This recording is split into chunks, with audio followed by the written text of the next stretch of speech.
Здравствуйте все! Добро пожаловать на канал Магия Песка. Старинные турецкие гаремные гадания на песке для вас. Мои дорогие зрители, гости, подписчики, всех вас хочу поблагодарить за ваши лайки, хорошие добрые комментарии, за вашу поддержку моего канала. Земной вам поклон. Давайте сегодня сделаем отсыпочку на очень непростую и болезненную тему. Тема звучит так: что у мужчины с любовницей? Что там между ними происходит? О чем они беседуют? Чем занимаются и что планируют? Я понимаю, что вам это будет больно, мои хорошие, крепитесь. Ведь мы должны узнать, а вдруг что плохое против вас затевают, а вдруг ничего не происходит, вдруг вы сами себе там надумали, придумали. Пожалуйста, наберитесь сил. Кому эта тема актуальна, пожалуйста, оставайтесь. Загадайте, пожалуйста, на мужчину. И если знаете имя любовницы, загадайте и на нее. И давайте будем смотреть. Я убираю Назар. Прошу высшие силы дать мне возможность ответить на все ваши вопросы и послать для вас только самую важную, нужную и полезную информацию.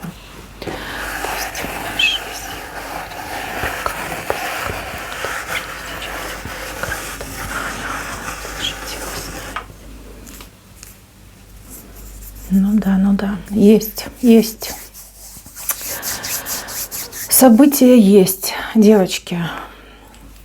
Любовница есть. Ну, смотрите, как они тут сплелись. Прям приклеились.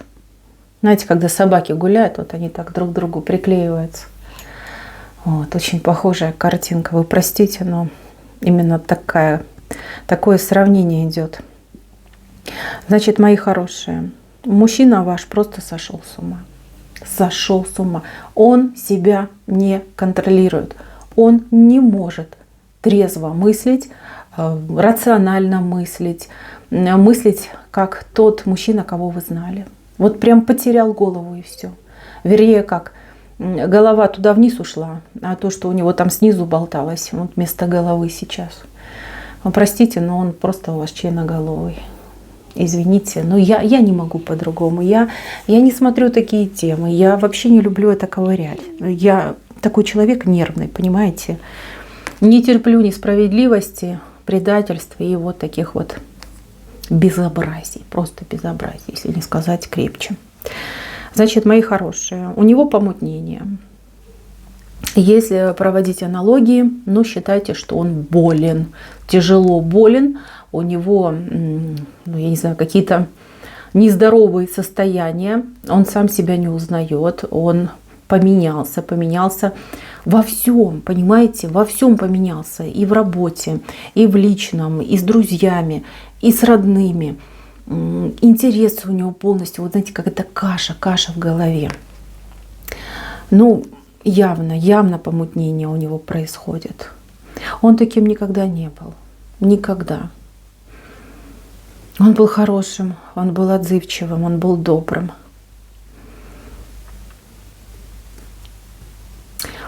Тут, если честно, вот прям у 90% отыграется, что на нем чары лежат. То есть его причаровали. Приворот, зазыв. Ой.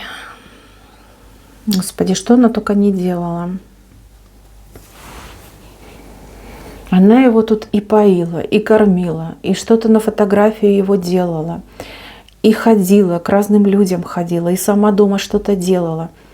Да это же просто ужас. Ох, она и трудоспособная, девочки, прям без отдыха, без продыху, 24/7 тут колдовала. Заманивала. Ой, как заманивала. Знаете, хищной птицей она летела. Хищной. Летела и в вашу жизнь влетела. Вы семья хорошая была. Вот, представьте, вы голуби, вы свили гнездо, вы друг друга любите, друг о друге заботитесь, птенцов своих растите, да? И тут такая страшная черная ворона влетает и давай выталкивать вас из гнезда. Давай все крушить, ломать, разрушать.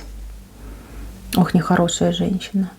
Вы знаете, она не только ведь вашу идиллию разбила, за ней еще и другие грехи водятся. Ваш мужчина не первый. Она опытная в этом деле. Она, знаете, мужичков таких вот, как ваш, выискивает, чтобы спокойный был, чтобы был такой, знаете, стабильный, чтобы денежки возились.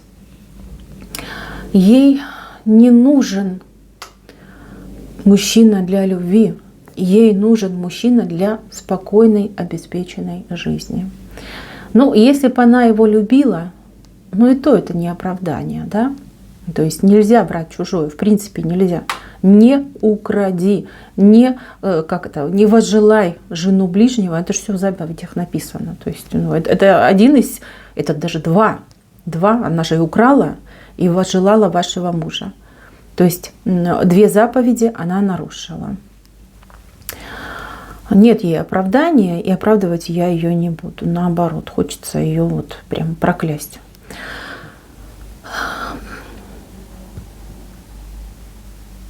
Деньги его нужны. Деньги, нужно, чтобы он на нее работал.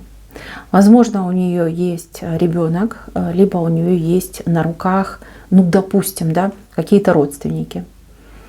Вот. Вот она ищет себе раба, кто все это будет обслуживать и обрабатывать. Те чары, которые она делала, частично сработали, но только лишь частично. Вот. Плюс она еще включила весь свой арсенал. Ну, понимаете, да, сиськи-письки, оно же с ними. Вот. Чем она его взяла? Ну, кроме того, что она его там запретными плодами прикормила. Она его взяла своей какой-то вот этой грязной развратностью. Понимаете? Вот для нее в интимной жизни нет запретов и табу. То есть она на все согласна, на любые там эксперименты, абы денежки шли. Да? У кого-то отыграется, что у нее в прошлом, у соперницы, значит, у вашей, да, у любовницы, в прошлом, ну, я не знаю, то ли ее изнасиловали, то ли она проституткой работала. Ну, в общем, ей уже ничего не страшно, понимаете? Ничего. На всякие извращения она ж пищит, понимаете, пищит. Вот. Есть такие люди, да, которым там боль, там всякие садомаза, там извращенные формы любви, они им, ну вот как удовольствие, что ли, доставляют. Это ужасно, фу, аж противно стало. Аж рвотный рефлекс появился. Мерзость, мерзость, девочки, мерзость. Я не ханжа, не думайте, но всему должен быть предел. Всему. Понимаете, всему. Это тоже какое-то нездоровое поведение. Вот еще раз говорю, да, либо ее изнасиловали, причем вот как-то в грубой форме, в извращенной форме, несколько человек, либо она работала, либо подрабатывала как проститутка. Понимаете, вот что идет. И вот там у нее вот эта планочка-то и слетела. Вот такая-то она. Вот. Она этим вашего мужика, ну, просто свела с ума. Вот. А ну-ка, все, что хочешь, все можно попробовать. Любой фильм для взрослых открывай, да, давай попробуем. И плюс, еще знаете, какая она? Она очень умеет имитировать удовольствие в постели. Вот вы противоположность, вы девушка скромная, вы приличная, да, у вас есть стеснение, это нормально, это нормально. Как это вот прям, как голые по квартире, что не будете скакать, не будете. Какие-то там штуки, даже не знаю, как это называть правильно, там извращенческие, да, делать вы тоже не будете, вы себя уважаете. Ну, это правильно, так и должно быть. Вот. А она наоборот, вот понимаете, в противовес. Она даже сама может ему предлагать, да, его этим еще больше запалять. Да, а давай это попробуем, а давай то, а давай там свяжи, накажи, я не знаю, там, либо я тебя накажу, а давай там с другой стороны и прочее. Фу, фу. Ужас, девочки, у меня прям картинки эти ужасные идут. Что мне делать? Как мне продолжать? Так, чур меня, отстань от меня со своими этими фантазиями. Вот этим она его, конечно, девочки, и держит. Держит за бубенцы и крутит, куда хочет. Понимаете, как пропеллер, да? так держит ее, так крутит туда-сюда, туда-сюда. А он, понимаете, он действительно дорвался до сладкого, до запретного дорвался. Вот. И никак остановиться не может. Никак он вот эту свою похоть удовлетворить не может. Девочки, у кого мужчинка 40+, ну тут, знаете, как коса на камень нашла. Мало того, что он долго какой-то закомплексованный у вас был в этом деле, плюс еще и вот этот вот переломный возраст, да, как он там, возраст, кризис среднего возраста, вот, по-моему, так называется правильно. Я, конечно, не психолог, но кто знает, напишите. Если я не права, просто поправьте, как правильно называется. Мне же самой интересно стало. Вот, и все, и мужчину понесло. Уплыл ваш мальчик, уплыл ваш муж. Сейчас на этих волнах страсти качается, а ведь кроме страсти ничего нет. Ничего нет. Смотрите, их ничего больше, кроме как постель, не связывает. Не связывает, и все. Ни доброты друг к другу, ни дружбы друг к другу, ни нежности. Я про любовь вообще молчу. Этого в помине нет. Понимаете? Нету. Вот они прилипли, вот как животные друг к другу. И, значит, друг друга там они типа удовлетворяют. И все, больше ничего нет. Пустота, сплошная пустота. Давайте я вам сейчас скажу, в чем была ваша главная ошибка. Вы ему слишком сильно доверяли, девочки. Доверяли. А он, знаете, сначала обманул вас робко, стесняючись. Потом ходил, краснел, бледнел, молчаливый был. Там еще что-то там вам дарил, да, как-то там пытался загладить свою вину. Видит, что вы его не раскусили, видит, что он безнаказанный остался. А давай еще. И знаете, как во вкус вошел. Вот мне идет сравнение, как ребенок, мальчик, да, мальчик, которого строго воспитывали, во всем ему отказывали, вот как он до свободы дорвался.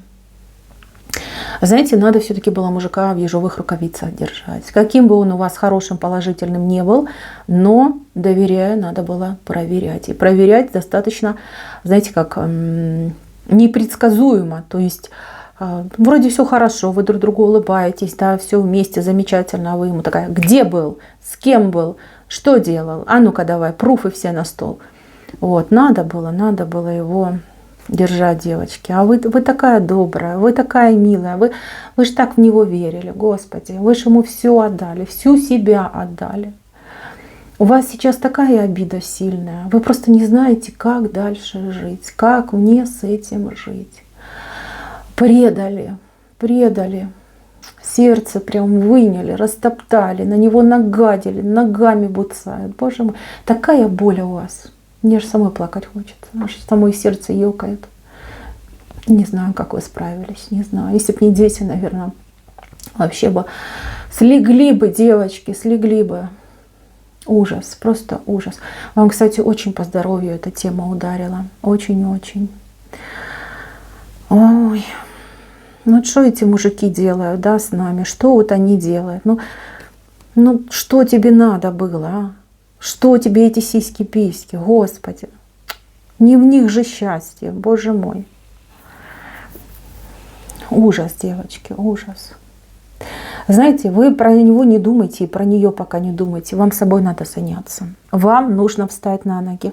Вам нужно абстрагироваться от этой ситуации. Да, вы можете закидать меня сейчас помидорами, но, пожалуйста, не делайте этого. Правда. Этот мужик, он назад вернется. Вот у 99% девочек мужик назад вернется. Причем не просто вернется, девочка, приползет. На четвереньках будет ползти, сопли, слюни, слезы на кулак наматывать, просить у вас прощения. Ох, вы таким его еще не видели. И даже все ваши смелые фантазии о том, чтобы вы с ним сделали, рядом не стоят. Вот в каком состоянии он назад вернется.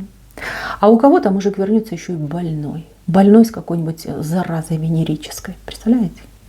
И к вам поползет в дом, где дети живут. Представляете, какая наглость. Вот тогда, девочки, вы на нем и отыграетесь. Вот тогда вы с него по полной спросите, про все спросите. Опозорен будет ваш мужик, опозорен на весь белый свет. Вот все узнают о его болячке. Вот прям будут ходить мужики, в него пальцами тыкать и смеяться с него. И женщины тоже. Вот. Семья, его же семья, которая его там во всем поддерживает, мальчика-то своего. Стыдно им будет, ой, стыдно. И они тоже ему под зад коленом дадут. Никого у него не останется, только лишь вы у него останетесь. И поползет наш мальчик с больной писей назад в родной дом. Ну, а там вы с кочергой, с метлой или со сковородкой, ну, кому что удобно. Вот, там вы его и встретите. Девочки, мои хорошие, вам эта ситуация в науку, в науку. Я сейчас такую вещь скажу, постарайтесь понять. Благодаря вот этой боли, благодаря вот этой ужасной ситуации, этому предательству, вообще слово даже сложно подобрать, да, слово правильное, чтобы описать то, что с вами творится, что с вами произошло, как с вами поступили. Вы в себе что-то раскроете. Кто-то раскроет дар в себе поможет и другим людям будет помогать в будущем. Кто-то раскроет какой-то талант, может быть, вы писатель. Писатель, вы об этом не знали, даже не догадывались. Вот сейчас начнете писать там стихи, романы, поэмы, да, выйдут на вас правильные люди, там, на телевидение позовут работать, будете мыльные оперы писать, представляете? Вот. Кто-то, может, музыку начнет сочинять, кто-то, я не знаю, картины писать, а кто-то откроет в себе талант бизнес-вумен. И как зарядитесь вы на эту тему, и как пойдете вы, этот мужик локти себе будет кусать, все до косточки разгрызет. Кого он потерял? Кого же он потерял? На что ты променял? Чудовище, просто чудовище. У меня нет слов. Я не знаю, как вы с этим живете. Я вот то, что вижу, я даже стараюсь не смотреть на этот песок. Он аж, знаете, болью отдает. Даже запах боли появился. Боже, страшно. Девочки, вам есть ради чего, ради кого жить. У кого есть дети, ориентируйтесь на детей. Вам плохо, а ему еще хуже.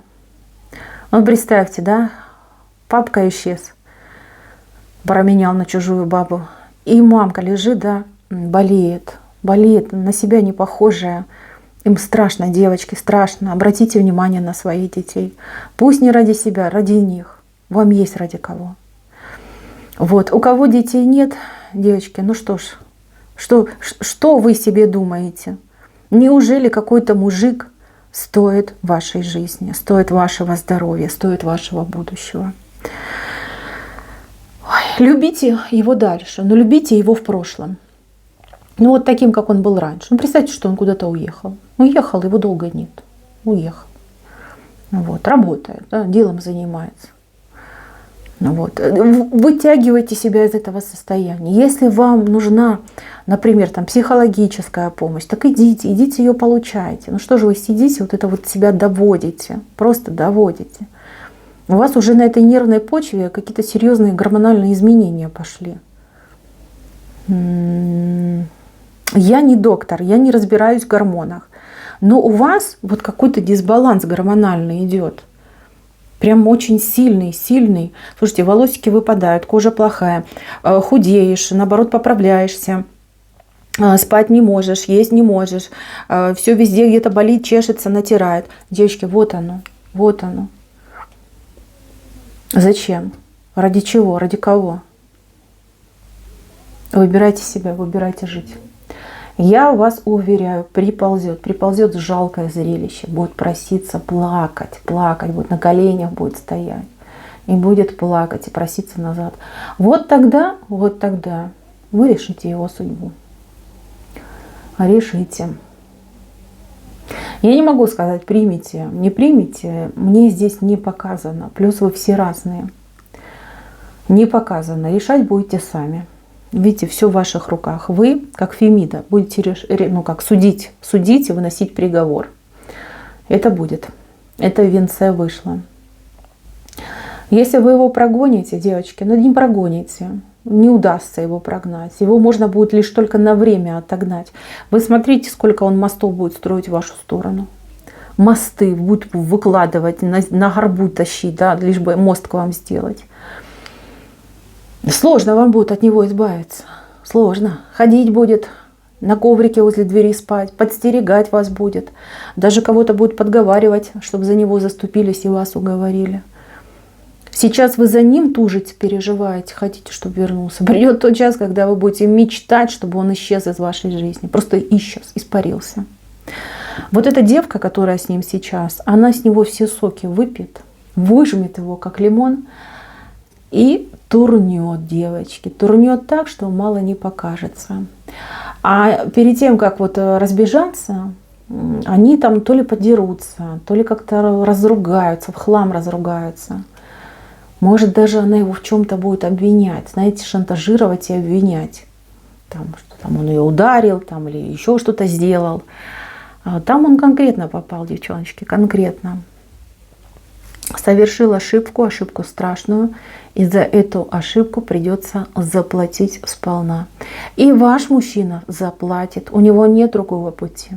Здесь нет другого решения. Нет. Сейчас он ей насыщается, буквально там, в течение там, нескольких недель, месяцев, не больше, чем 2 месяца. Вот давайте так, может раньше, но не позже. Вот 2 месяца мне двойка идет. Он ей полностью насытится, поймет, что там ничего интересного нет. А если она его еще какой-то заразой заразит, так там вообще катастрофа будет. И все, девочки, все. А что дальше делать? Ты же не можешь 24/7 в постели кувыркаться. Да, не можешь. Тем более это как затратное мероприятие. Я имею в виду там по калориям, по энергетике. Там человек же все-таки устает. И все. И пойдет, поедет, и все под откос у них пойдет. Под откос. Не останется, 100% не останется. К вам придет. Что касается этих чар, так как она его заразит, так знаете, все рукой снимет. Все чары сразу и снимутся. Вот. Конечно, такие диагнозы, они чудодейственные, девчоночки, да? Венерические диагнозы действительно чудодейственные. Она ж не только с ним кувыркается, у нее ж там еще, смотрите, клиентура стоит. Если она работает, наверное, со всем офисом спит, да, либо со всем предприятием, где она там работает. У нее там любовников, видели сколько? Вот они все стоят, ее любовнички. Он и еще группа товарищей, футбольная команда. Гуляет она, очень сильно гуляет. Она явно больная, у нее какая-то сущность. Но не может нормальная женщина, не может вести такую неразборчивую половую жизнь. Ох, не повезло вам, что вы попали именно в такую ситуацию. Ох, не повезло. Девочки мои хорошие, займитесь собой. Переключитесь вы на себя, на своих детей, на свою жизнь, на свои интересы. У вас будущее прекрасное. Понимаете, прекрасное. Всю эту неприятность вы переживете. Вы станете сильнее. Вы станете более какой-то даже просветленной, что ли, да? Вы сможете справиться с этой бедой, и ваша душа выйдет на новый уровень развития. Все в ваших руках. Все в ваших руках. И этот мужик не единственный, кто в вашей жизни. Вам счастливой быть. Быть обязательно. Вы не думайте, что вы одна останетесь. Не останетесь. Вы очень удивитесь, когда вы встанете, стряхнете с себя вот эту тоску, слезы, выйдете на улицу, как много людей, как много мужиков на вас будут смотреть. К вам будут подходить, знакомиться, интересоваться. У вас выбор будет, выбор. Так не лишайте себя этого выбора. Правда, тут хочу предупредить сразу. Если думаете, что, скажем, связь с другим мужчиной вам принесет облегчение, вы ошибаетесь. Не принесет. Вам принесет облегчение лишь только его вот это состояние побитого несчастного оборванца, больного. Только так вы облегчение получите. Но, тем не менее, живите, следите за собой, встречайтесь с людьми, общайтесь с мужиками, ходите на свидания. Наполните свою жизнь, да прогоните вы эту тоску. Ну, Господи, что на нем свет клином сошелся? Ну хватит, все, успокаивайтесь. Хотите наказать соперницу? 139-й псалом читайте, псалом Давида, 139. Заходите в интернет, так и пишите, псалом 139, и вам выдается список сайтов, где можно почитать. Читаете этот псалом каждый день по 9 раз. Когда читаете, называете ее имя. Если его хотите наказать, то и его имя туда вставляйте. Вот. Читаете и думайте о том, как они с вами поступили. Все. Наказание будет. Божьи мельницы мелят медленно, но верно. Мужчина к вам вернется, и будете вершить его судьбу. Вот. Живите этим моментом, надейтесь на этот момент, он обязательно осуществится.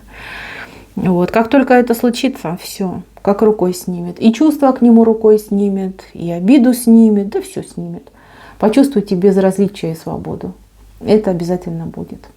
Мои хорошие, на этом все. Спасибо всем за внимание. Уж извините за мою эмоциональность, но мне реально очень тяжело далась эта отсыпка. Всем спасибо, всем пока-пока.